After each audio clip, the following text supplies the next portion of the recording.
Right, let's have a look at some division of decimals. Here we have a decimal and it's divided by a whole number, okay?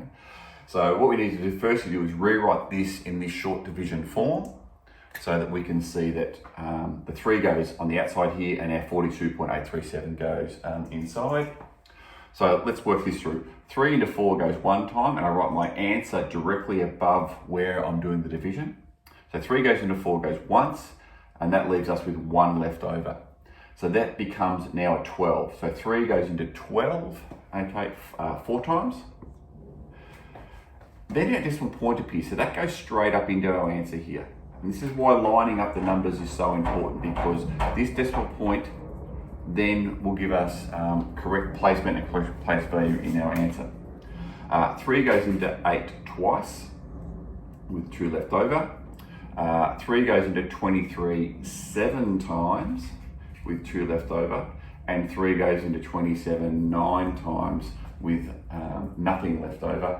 So our final answer becomes 14.279.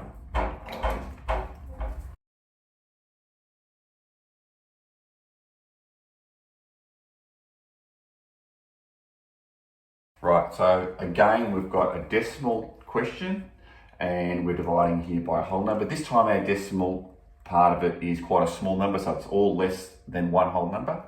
So 4 and a 0 goes 0 times, okay? Always mark in what your result is. The decimal point goes straight in, straight up, like that. 4 and a 0 goes 0 times. 4 into 2 goes 0 times. 4 into 23, it's going to go 5 times with 3 left over. 4 into 34 is going to go 8 times with 2 left over, and we can add a 0 here at the end to create 20, and then 4 goes into 25 times.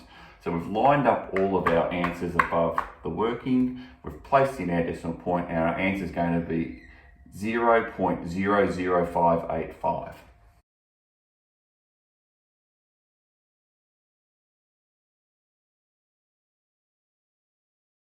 Okay, so now we're looking at division by a decimal number divided by a decimal. And what we need to do here is get rid of this decimal here and divide it by a whole number. And to do that, what we need to do is move this decimal point to the end here to create 3. And we have to do the same to this side. So to move it that many times, to move it twice, each time you're moving it, you're multiplying it by 10. So to move it twice, you're multiplying it by 100. And so what you do to this side of your equation, you need to do to that side of the equation as well and move it by 100. So you're moving this twice as well. So our new question becomes 6231.6 divided by 3.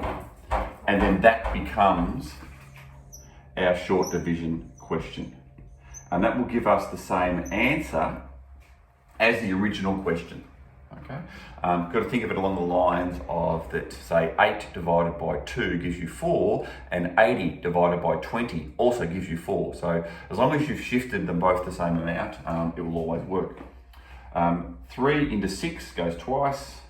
3 into 2 doesn't go, so we put a 0, a placeholder. 3 into 23 is going to go 7 times with 2 left over.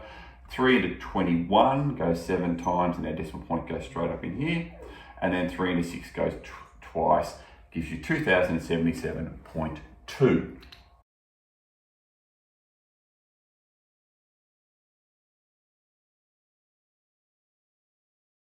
Okay, so now we've got a question that's going to combine a couple of things. It's going to combine this multiplication here, and it's going to combine this division here, and so we're going to have to consider order of operations or BODMAS in order to solve this. What we know here is we have to do certain things first. So we know we have to do the division and multiplication first, and we have to do the subtraction later on. So this 3.8, you can just sit over here waiting to be activated later on. So the first thing we're going to do is do our 1.6 times 0.45. So we're going to do 1.6 multiplied by 0.45. Okay, so this is going to become 5 times 6 is 30. Carry the 3, and 5 times 1 is 5 plus 3 is 8. Okay, and then a 0 here. 4 times 6 is 24. 3 is a 2. 4 times 1 is 4 and 2 is 6. So that's going to give us 2 and 1 is 7. So, and there's 3 decimal places in that question. So that's going to give us 0.72. Okay, so we can add that in here, 0.72. And then we're going to add on to that the results of this one here, which is going to be 0.4 into 5. Now we need to change that 0.4 to a 4, and we need to change that 5 one place as well to a 50. So let's rewrite that as 4 into 50. 4 goes into 5 once, 1 left over. 4 into 10 goes twice with 2 left over, and there's a decimal point just here, so we can pop that up in the answer. 4 into 20 goes 5 times, it's going to give us 12.5. Okay, so we've worked out both of these parts on our page, and we've written them close to where we've done our working out, so that there's a clear connection between what's happening here and what appears here. We don't just miraculously have this appear here. We've got the working down here to prove it. So now it's a case of working our way through this. So 3.8 take away 0.72. Okay, so that's going to leave us with 3.08, and then we're going to add on to that 12.5. And so that's going to give us 15.58 as our final answer. And of course, with all of these types of questions, it's well worth tackling that with a calculator after you've solved it, just to make sure you're confirming how you're going about it.